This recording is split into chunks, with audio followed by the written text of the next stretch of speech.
Wherever there are shadows, there are people ready to kick at the darkness until it bleeds daylight. This is Bleeding Daylight with your host, Rodney Olsen. Welcome. I'm so glad you've joined me for this episode. Please connect with Bleeding Daylight on Facebook and Instagram.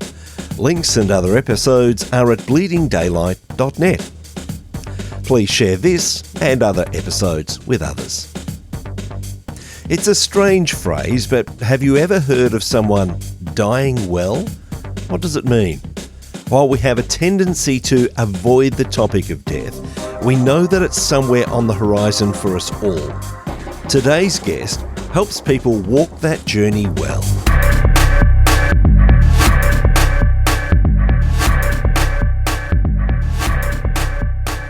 When we're young, we often feel invincible. As the years creep up, our thoughts can sometimes turn to what lies beyond this life. But when we reach a certain age, or if we receive a bad diagnosis at any age, the knowledge that our days on this planet are numbered can cause us to consider our own mortality.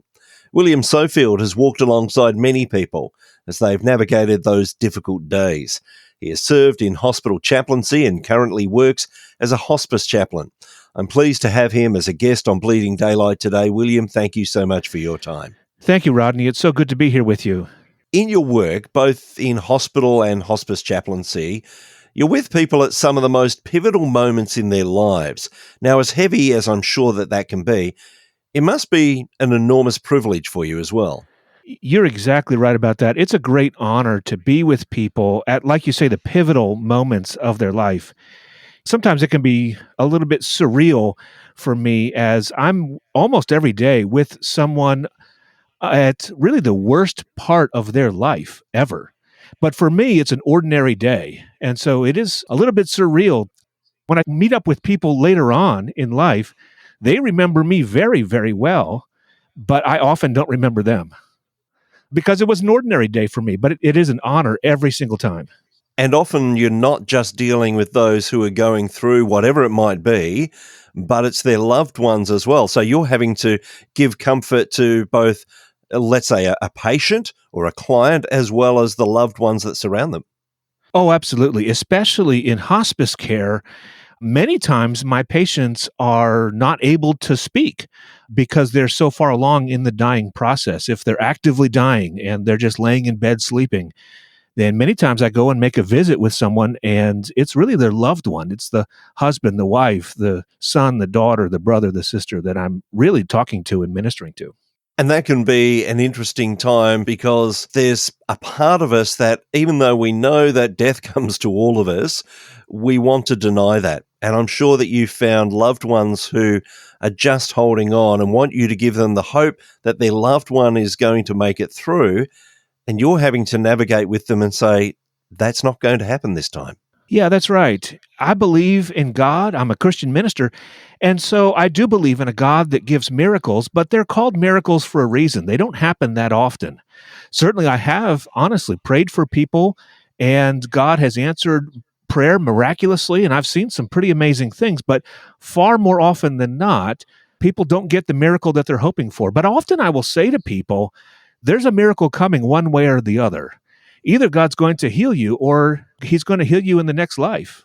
The idea of the resurrection and the hope that we have in heaven, that is a miracle in and of itself. It's maybe not the one that we want, but there still can be hope there. Now, understanding that those times of praying for someone and seeing that miraculous healing, it can be the outlier. Maybe you can still share maybe one or two instances where you've seen someone absolutely rally from something that doctors said, this is not going to happen. Yeah, I've absolutely seen patients come onto hospice care where doctors are saying there's no hope for a cure, and they do so much better and they start to heal when they're in hospice care, so much so that we have to discharge them from hospice care because they're doing so well. They're not dying anymore. And I've seen folks go on to live for years and years after that. It's an interesting profession to be a part of. It sure is. To enter into someone's life. It absolutely is. Complete strangers. Tell me, what was it that drew you to that line of work? That's a great question. I kind of just stumbled onto it when I graduated from seminary with a master's degree of divinity. I was looking for a church that would employ me as a pastor, and no church wanted me, I guess.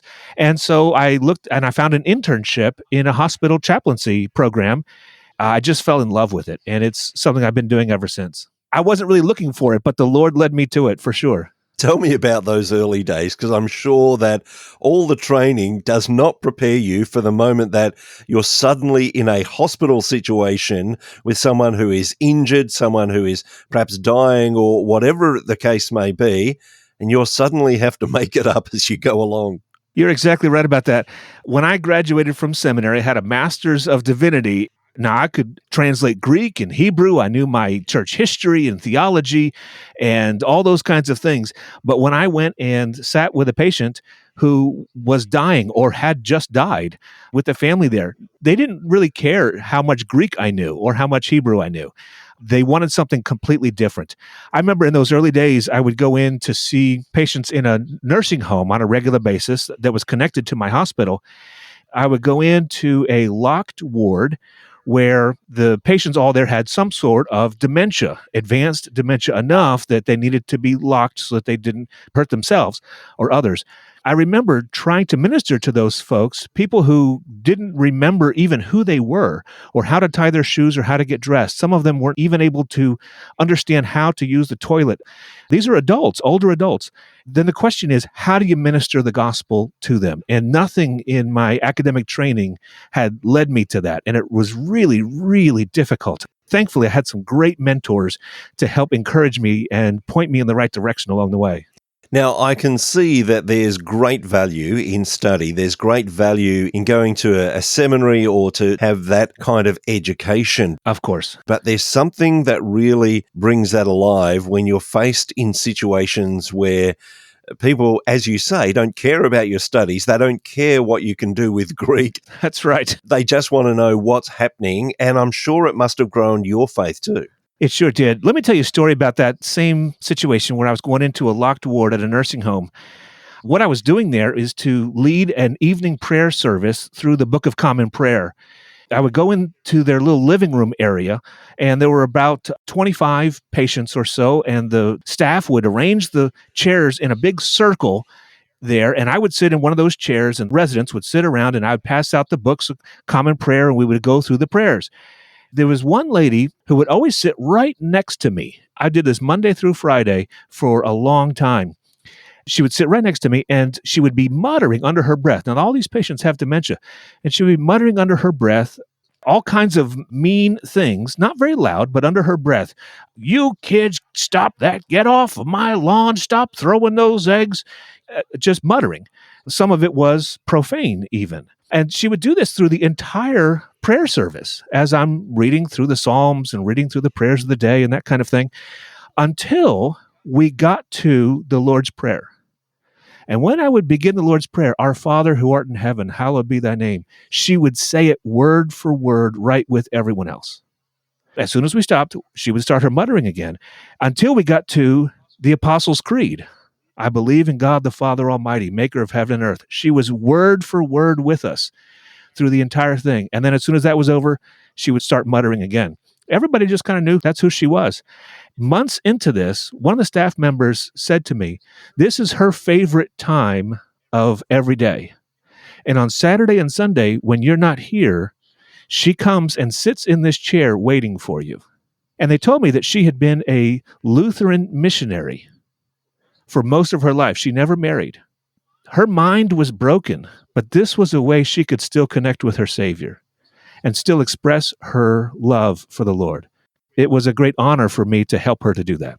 It's interesting having to navigate that minefield almost of trying to find what it is that is going to trigger something for someone whose mind isn't working as it used to, and to find those hooks. What are some of the other things that you find that actually connect people back to who they once were?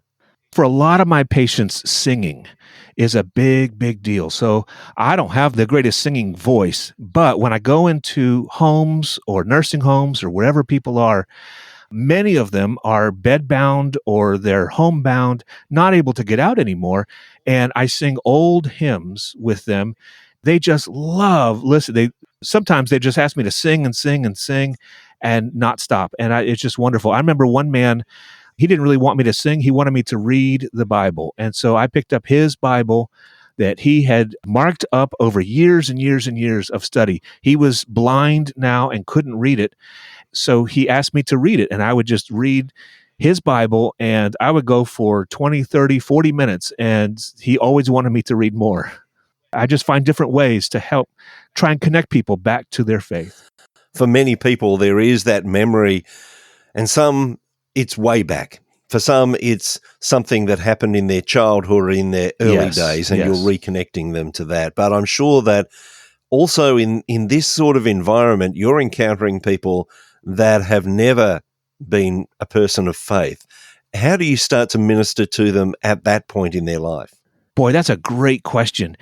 When I think about the ministry of Jesus, and as I follow him, trying to minister in his name, what I see Jesus doing and what I think he wants me and all of us to do is to comfort the afflicted and afflict the comforted. That's what I see Jesus doing. And so many of my patients, almost all of them, they're really afflicted and they need the comfort of Jesus. When I come in, what I'm looking for is how can I bring the comfort of the gospel? I completely expect that when I go in and see someone, God is already at work in their life, no matter who they are. God is looking for them, he's searching for them, he's calling to them, and he has been working with them for their entire lives. So I'm looking to see, where is God at work here, bringing restoration and bringing healing to whatever's broken in their life. I want to join with that. Now, that requires me to listen a whole lot, to listen to their stories and to listen to what's going on, where the pain points are in their life. What I mean by that is I don't always start with the same place with everybody. Where is this person, and how do I help them to get from where they are one step forward in their spiritual journey, or 2 steps or 3 steps? But not everyone is starting in the same place. And so it requires a lot of listening. That's what I see Jesus doing as well.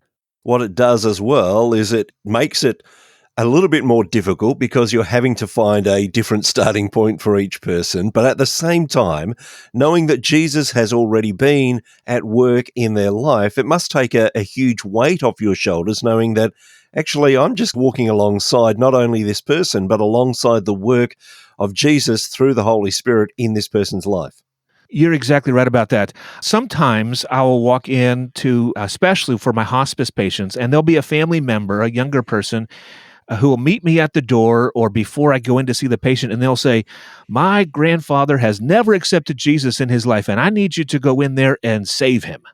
I say to them, I can't save anybody. I'm happy to talk to anybody about Jesus, but I can't save anybody, and I will do whatever I can to help people see Jesus and to take the next step, whatever that is on their spiritual journey. And if God is going to save them, maybe I can help with that. I would love to be able to help with that, but God's going to do what he's going to do, and I'm just going to be a faithful witness to him and to try and join along with whatever he's doing.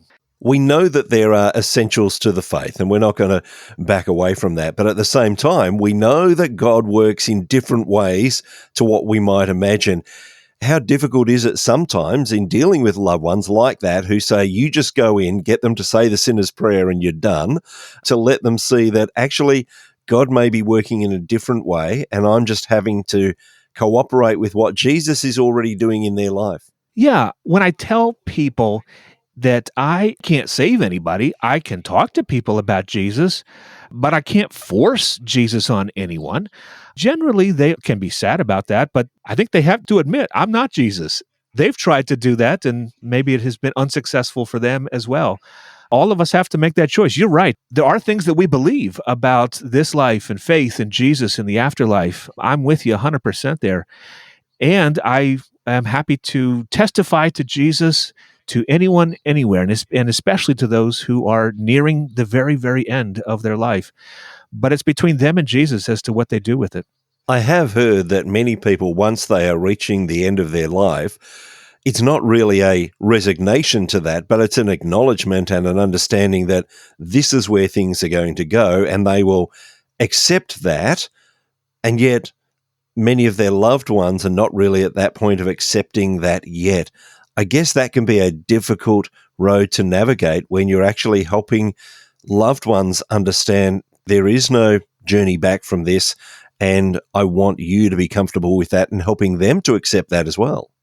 Yeah, you're exactly right. Many times I have talked with patients and they are comfortable, if I can put it that way, with the fact that they're going to die very soon, but their loved ones are not at all. In fact, the scenario that you just presented that is common, a loved one saying, "Can you please go in and make sure that this person is saved?" Sometimes I'll go in and the person says, "Oh, yes, I love Jesus, but I don't believe in this particular esoteric doctrine that my son wants me to believe in," or something like that.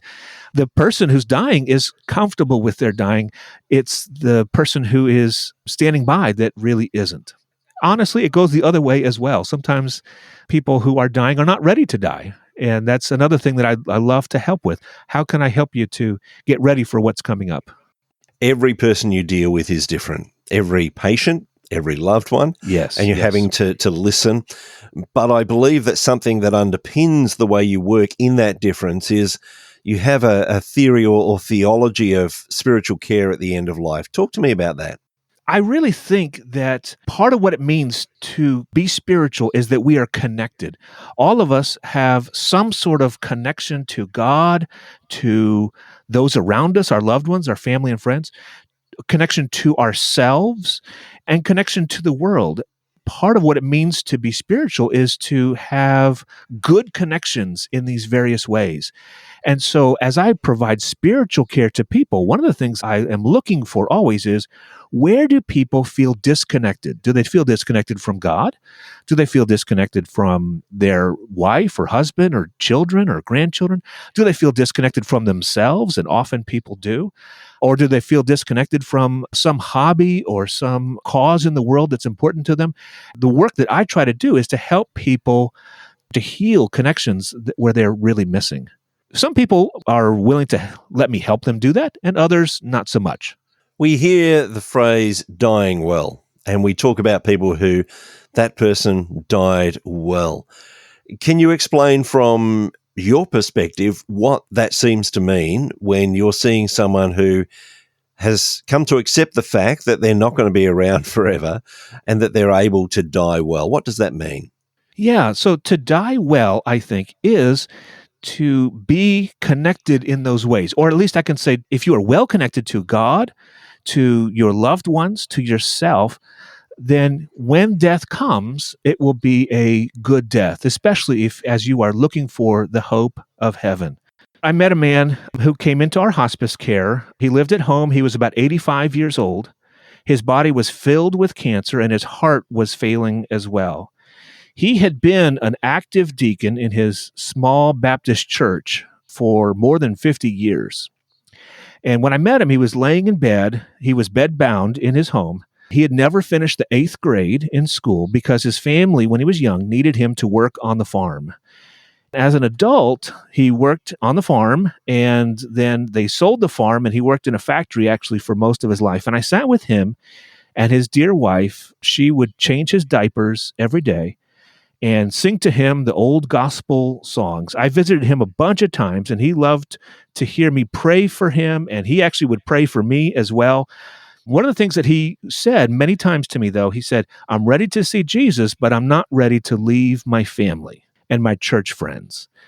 One of the times that I went over to see him, he was telling me about his parents and how they had gone on and how much he missed them. And his old pastor had died as well. And he and his old pastor had been great fishing buddies. And he loved to go fishing with him a whole bunch.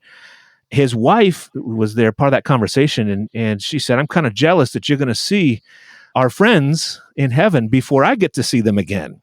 I said, "Is there any message that you would want to give to your husband? Because he probably will see those friends again before you do. And you can have him pass on a message and he will see them soon." And she started crying and gave him a message for a couple of her friends that he would see in heaven. Well, another visit that I was with him, he was talking about his grandchildren. He had pictures surrounding his bed of his grandchildren, and he pointed to one of the pictures, a little 5-year-old boy. He said, "This is my youngest grandchild." He said, "I never got to teach him how to fish because when I got sick, he was too young. I've taught all of my kids how to fish." That got me to thinking, and I gathered our hospice team together, and one Monday morning, shortly after that, we gave him some extra medicine, and we got him a special wheelchair with a safety harness, and we loaded him up in a special vehicle and took him out to a dock where there was a large pond. His 5-year-old grandson came and sat on his lap, and they got him a fishing pole, and he taught the little boy how to put a hook into a worm and put the bobber on there and the sinker and cast out, and they caught a little fish, a little sunfish. The rest of the family were all taking pictures, and the whole thing didn't last for very long because he got tired very, very fast. They took him back home, put him to bed. He slept for about 3 days straight because he was just exhausted from all that. The following Sunday, his little church, which had grown very small by that time, decided to have their worship service at his house. He was in bed for the worship service, and it was in his living room. He did his best to sing the hymns, and he listened to the Bible reading and to the prayer and to the preaching. His wife told me about this afterwards, that he was so happy to see people younger than him who were going to carry on the gospel after he died. And at the very end of that worship service, he pronounced the benediction at the end of the worship service like he always did when he was younger. And he died that same day, that evening. That, Rodney, is a good death, where he is connected to his family, to his grandson, to the rest of his family, to his church family. He is ready to see Jesus, and he is ready to say goodbye. And he did, and it was beautiful, and that's why he was able to die. That's a good death. That's a good death, and that's a great story. I'm wondering, I guess that raises another question for me. And that is with that 5-year-old little boy who gets the opportunity to learn how to fish. And when we see someone passing on, there are so many people involved. There are generally the person who's passing on, there are their children and then grandchildren and sometimes great-grandchildren. How do we navigate across all of those generations? For instance, how do we help the loved one, the son or daughter, actually then explain what's going on with grandma or granddad to that 5-year-old, to that 7-year-old, to the younger children? How do we have good discussions about death in our community? Because it seems to be something we don't do well. You're right, Rodney. Lots of people do not do this well. I will say there are a lot of great resources out there. There are children's books that explain death well. There are various activities. One of my favorite activities that I help children with when I go into homes, it's very simple, is I take a piece of modeling clay and I help the children, I direct the children, or I have their parents do it, is even better, to go over to their loved one who is dying and have the loved one who's dying put their thumbprint in the modeling clay. And then they can take that clay and bake it in the oven so that it hardens. And then it's a little memento that child can have where they can place their own thumb in grandmother or grandfather's thumbprint, and they can remember that person all the way through their lives. That's one way for some children that need that kind of tangible reminder or tangible thing to do, an art project sort of. That can be very helpful to them. Books, coloring, there's lots of songs and explanations. Sometimes people have the inclination or the idea that it's good to exclude children from hard things like this. And I think there probably are a few things that they need to be excluded from. But generally, I think that we need to bring them in as much as possible to be a part of the family in age-appropriate ways. It can be scary and it can be difficult, but it's just as scary and difficult to be excluded from something important that's happening in the family. Have there been times when you've helped someone through a difficult time like this in losing a loved one, and you've seen them maybe even some years later, and there's been a lasting impact of that time for them in your connection with them? Yes. It's funny that you should say that. Earlier today, my hospice company, we put together a service of remembrance, and we invited family members from people who died over the last year. And it was a very large group of people. And so earlier today, there were a number of people, family members, who came and gave me hugs and thanked me so much for the work that I was doing with them. There was one man I can remember who was dying, and he had refused to have me come and see him. That's okay. People can refuse the chaplain. I understand that. After many months, he seemed to be going through the active phase of dying. So he had stopped eating, he had stopped drinking, he stopped talking. He was laying in bed, just really barely moving. And he lingered that way for actually weeks. His stepdaughter asked me to come and visit, wondering if he had some sort of spiritual distress. He was the sort of person that we would have expected would have died by now, based on what was going on with his physical body. And when I was talking with her, I learned that this man had been pretty abusive to his son when they were younger. And his son had moved away about 20 years ago and never looked back. And there was hurt on both sides there. It was a falling out that they had. While I was there in the home with this man who was probably going to die any moment, I called the son on the phone and I explained the situation. And the son said, "Chaplain, I'm so glad you called. I've been trying to muster the courage to call my dad. I have so much to say to him, but do you think maybe it's too late?" And I said to him, "It might be too late, but I tell you what I can do. I can hold the phone to his ear. He's right here in the room with me. He's not going to speak, I don't expect, but he might be able to hear you. Hearing is the last thing to leave us in the end." So what I did is I held my phone to the patient's ear, and I listened in as this son said something along the lines of, "Dad, I'm so sorry. I'm sorry for all those things that I said. I want you to know that you have a grandson, and he's 3 years old now, and I gave him your name.